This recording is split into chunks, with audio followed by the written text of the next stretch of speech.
Now here's where things start to get fun and why the outside calf kick is so effective, because the sciatic nerve, it goes down the leg and splits into two branches. We have the tibial nerve and then we have the common peroneal nerve or the common fibular nerve. With regard to this one right over here, Dustin Poirier landed roughly 13 to 15 by my count outside calf kicks, and that is right at the area of the common peroneal nerve.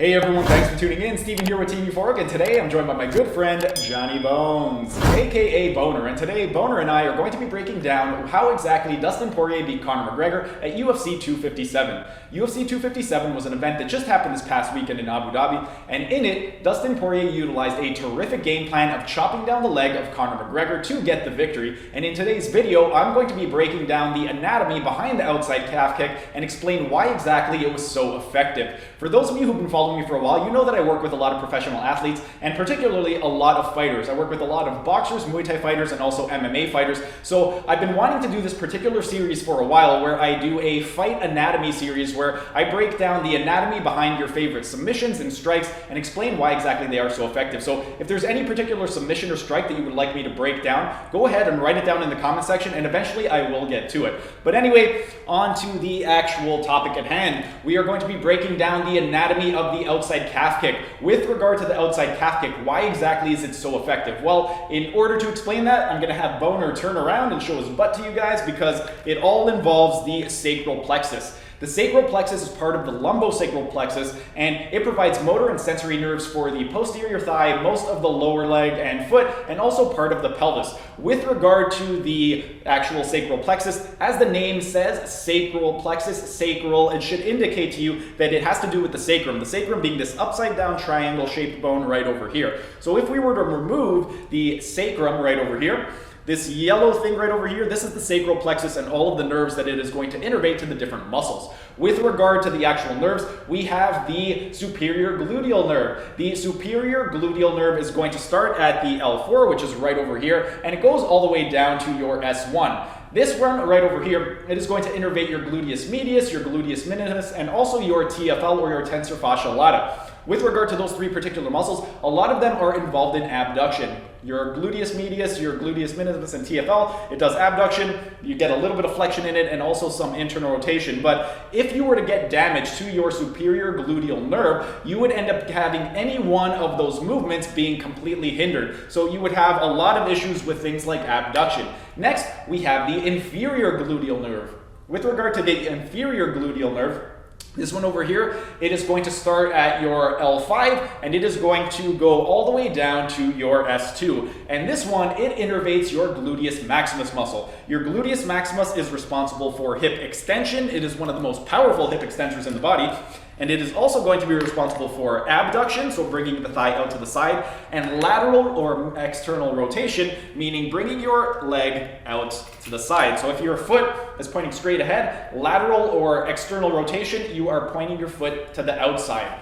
That is going to be the gluteal, the inferior gluteal nerve. So if you were to get damage to that, any three of those movements would be hindered, either extension, abduction, or external rotation. Then we have the nerve to the piriformis. The nerve to the piriformis, it ends up starting at your S1 right over here to your S2. And as the name implies, obviously it is going to innervate the piriformis muscle, which is responsible for lateral rotation once again. Then we have the nerve that innervates the obturator internus. It starts at your L5 and it goes all the way down to your S1. The nerve that innervates the piriformis, it also innervates your obturator internus and your superior gemellus. With regard to these, if you end up getting damage to this particular nerve, because the piriformis and the obturator internus both do external or lateral rotation, if you get damage to that nerve, you are going to be limited in your lateral or external rotation. And same thing with the quadratus femoris nerve. The quadratus femoris nerve, it is from your L4 all the way to your S2, and obviously it is going to innervate your quadratus femoris and also your inferior gemellus. With regard to this one right over here, if the nerve to the quadratus femoris ends up getting damaged, one of the actions of your quadratus femoris is going to be lateral rotation. So with the nerve to the piriformis, Obturator, Internus, or Quadratus femoris, if you were to get damage to any one of those nerves, your lateral rotation or external rotation of your thigh is going to be limited. And now here's where we get into the fun stuff. This is the sciatic nerve. The sciatic nerve is a nerve that most of you are probably going to already be familiar with due to a condition called sciatica. It's one of the more common and well-known nerves in the body. And with regard to the sciatic nerve, it starts at your L4 and it goes all the way down to the S3. With regard to this particular nerve, I actually did an assessment series last week where I did 3 special orthopedic hip assessments to determine potential sciatica in patients. So if you are either a manual therapist, a personal trainer, and you would like to learn how exactly to perform any type of test to either rule out or confirm sciatica in your patients, I'm going to include a link right up over here to that video. You can watch that and you can do that assessment on your patients if you suspect sciatica. But anyway, with regard to the sciatic nerve, this is going to innervate the hamstring muscle. With regard to the hamstring, there are 3 parts to the hamstring. We have the semimembranosus, the semitendinosus, and the biceps femoris. The semimembranosus is going to be the most medial, so more closest to the inside. Then the semitendinosus is going to be in the middle of the thigh, and then the biceps femoris, it's 2 different muscles. There's the long head and the short head, and this goes to the lateral aspect, so the outside of the actual thigh. If you get any type of damage to the sciatic nerve, it is going to affect the function of your hamstring muscle. Your hamstring muscle, it essentially has 2 main functions. It does extension of the hip and flexion of the knee. So if you get damage to the sciatic nerve, you are going to be limited in your hip extension and you are going to be limited in your knee flexion. Now here's where things start to get fun and why the outside calf kick is so effective, because the sciatic nerve, it goes down the leg and splits into 2 branches. We have the tibial nerve and then we have the common peroneal nerve or the common fibular nerve. With regard to this one right over here, Dustin Poirier landed roughly 13 to 15 by my count outside calf kicks, and that is right at the area of the common peroneal nerve. So if you get damage to that area, that is severely going to affect your mobility. And with regard to Conor McGregor, he's known for a lot of things, but 2 of the things that he's known for is excellent footwork, good movement, and also his punching power. If you end up getting damage to the common peroneal nerve, you are going to have a lot of limited movement because it does a lot of functions at the foot. If your movement is limited, it's also going to transfer into your power because you generate all of your power from the floor. So this is one of the reasons why it was so effective. Before I get into the common peroneal nerve, let's just backtrack a little bit to the tibial nerve. The tibial nerve, it ends up starting at your L4 and it goes all the way down to your S2, and it is going to innervate your popliteus, your gastrocnemius, your soleus, your posterior tibialis, and also your toe flexor. So any issue with regard to that nerve is going to affect the movement of those particular muscles. Your popliteus helps to unlock the knee during knee flexion. Your gastrocnemius does plantar flexion and also knee flexion. So plantar flexion, pointing your toes to the floor, knee flexion, obviously bringing your foot toward your butt. Your soleus just does plantar flexion. And then we also have your posterior tibialis, which does dorsiflexion, and your toe flexors, which flex the toes. Next, with regard to the tibial nerve, there are 2 branches to the tibial nerve. We have the medial plantar nerve and we have the lateral plantar nerve. The medial plantar nerve innervates the flexor digitorum brevis and the flexor hallucis brevis, and the lateral plantar nerve innervates the flexus hallucis brevis and the flexor digiti minimi. With regard to these particular muscles, these are going to plantar flex and flex the toes. So if you were to get damage to that nerve, you would be really limited with planting your foot down and also flexing the toes. So anything that involves gripping of the toes.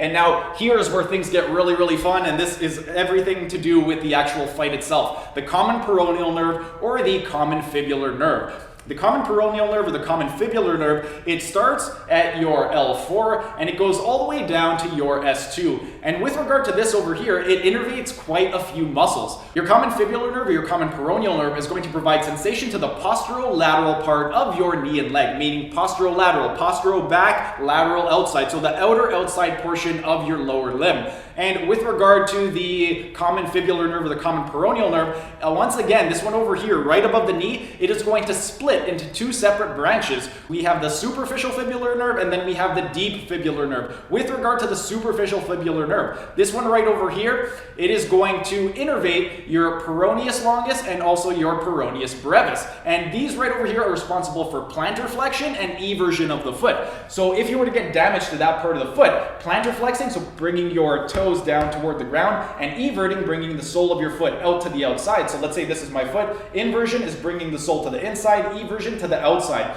So plantar flexion and eversion of your foot are going to be limited if you get damage to the superficial fibular nerve. And then next we have the deep fibular nerve. This one over here innervates quite a few muscles. The deep fibular nerve is going to innervate the anterior tibialis, which is responsible for dorsiflexion, so bringing the toes up toward your sky. And then it's also responsible for inversion. Inversion, if you recall, sole of your foot toward the inside. Then it also innervates the extensor digitorum longus and the extensor digitorum brevis. Extensor digitorum longus is responsible for dorsiflexion, so toes to the sky, and also extension of the toes. The extensor digitorum brevis is going to be responsible for extension of your toes 2 to 4, so all the toes except for the big toe.